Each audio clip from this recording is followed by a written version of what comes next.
धौलपुर जिले के समोत्रा उपखंड के जिरी रोड स्थित मठ मलपुरा गांव में दबंगों के द्वारा एक ही परिवार के 4 लोगों पर किए गए जानलेवा हमले में मृत छात्र अंकुश मीणा के परिजनों द्वारा शनिवार शाम को सरमदा थाने के सामने शव को रखकर प्रदर्शन किया, जो रविवार दोपहर तक जारी रहा। पुलिस एवं प्रशासन के आला अधिकारियों की परिजनों से मांग को लेकर बातचीत का दौर दिन भर चलता रहा। एसडीएम राधेश्याम मीणा पुलिस प्रशासन द्वारा भी समझाइश की गई, लेकिन परिजन नहीं माने। वहीं मामले की गंभीरता को देखते हुए पुलिस अधीक्षक सुमित मल्ना शनिवार देर रात को पुलिस बल के साथ सरमदा थाना पहुंच गए। एसपी ने अपराधियों की गिरफ्तारी के लिए रात को ही अलग अलग टीमों के गठन कर आरोपियों के संदिग्ध ठिकानों पर दबिश दी। एसपी ने बताया कि पुलिस की टीमें लगातार आरोपियों की तलाश में जुटी हुई है, जल्द ही आरोपियों को गिरफ्तार किया जाएगा। काफी समझाइश के बाद जिला कलेक्टर और पुलिस अधीक्षक की समझाइश के बाद धरना प्रदर्शन को खत्म किया गया।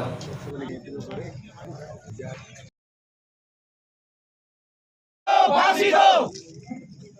अरे भैया सब बैठ जाओ, कम करे हैं। सरकार हमारी मांगे पूरी करे, पूरी करे, पूरी करे। फांसी दो।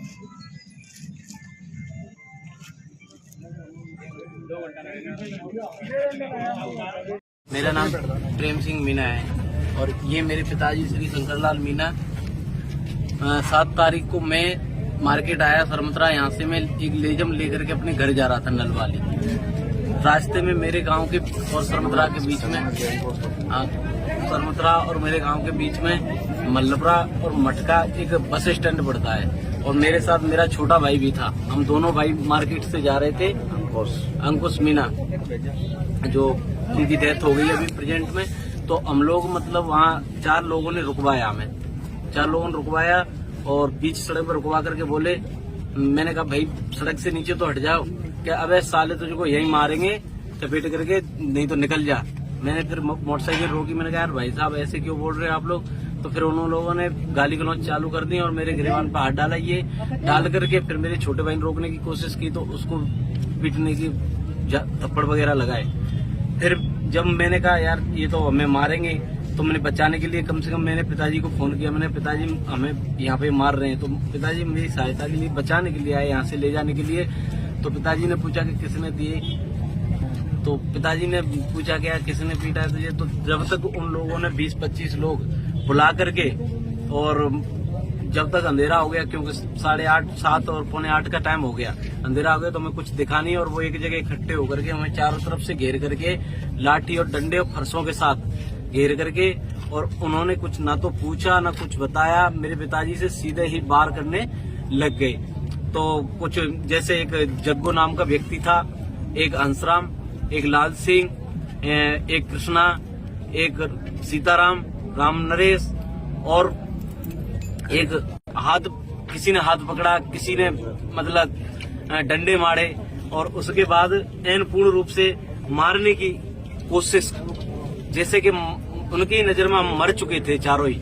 मेरा बड़ा भाई भी था, वो पिताजी के साथ घर से आया था, और मेरा छोटा भाई अंकुश मीणा, बड़ा भाई रतिराम मीणा और पिताजी श्री शंकरलाल मीणा और मैं प्रेम सिंह मीणा। तो चारों को इस तरीके से छोड़ के गए कि ये तो मर चुके हैं। फिर वहां से वो निकल गए, निकलने के बाद भाग गए। फिर उसके बाद अचानक से मतलब जब हमने पड़े मेरे थोड़ा होश था तो मैंने अपने भाई को फोन किया, मेरे ताऊ का लड़का आया राजू मीणा, उन्होंने आकर के फिर यहाँ थाने में फोन किया तो लगभग 1.5 घंटे बाद यहाँ से गाड़ी पहुंची और वो लेके आए। आकर के सरमत्रा थाने में नहीं लाने की बजाय हम वहाँ गए थे पहले हॉस्पिटल, क्योंकि ज्यादा स्थिति खराब थी। तो वहाँ से उन्होंने सीधा रेफर कर दिया मेरे भाई अंकुश मीणा और रतिराम मीणा को धौलपुर के लिए। धौलपुर भी अंकुश मीणा को नहीं झेला और उन्हें सीधा ग्वालियर रेफर कर दिया। उसके बाद मेरे भाई का ऑपरेशन हुआ और डेथ हो गई। अभी बॉडी सरमत्रा हॉस्पिटल थाने के आगे रख रखी है और अभी तक किसी भी प्रकार का हमें कोई भी प्रशासनिक की तरफ से किसी प्रकार का कोई सुझाव या किसी भी प्रकार की कोई मतलब सहमति नहीं दी गई है और ये डेड बॉडी यहीं पड़ी हुई है। और मैं रतिराम मेरा भाई अभी भी जयपुर रेफर कर दिया है धौलपुर से, वो उनकी हालत सीरियस है। और दूसरी बात, मैं प्रशासन से यही दरखास्त करता हूं कि जो भी मैं उनके जो घर वगैरह हैं, कम से कम आप लोगों ने कई जगह ऐसे काम किए हैं कि बिल्डोजर चलाना आपका एक नाम चल रहा है, तो उसको बिल्कुल पूर्ण रूप से उनके घरों को धराशायी किया जाए। ये मेरी पहली मांग। और दूसरी मांग ये है कि मुजरिमों को पकड़कर लाओ, एक मुजरिम को जो मैं नाम बता रहा हूँ मुझे पता है, मैंने नाम दिए हैं, लिस्ट दी है।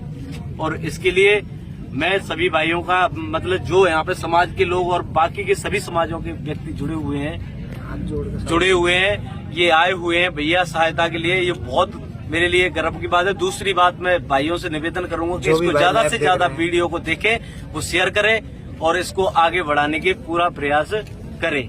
धन्यवाद।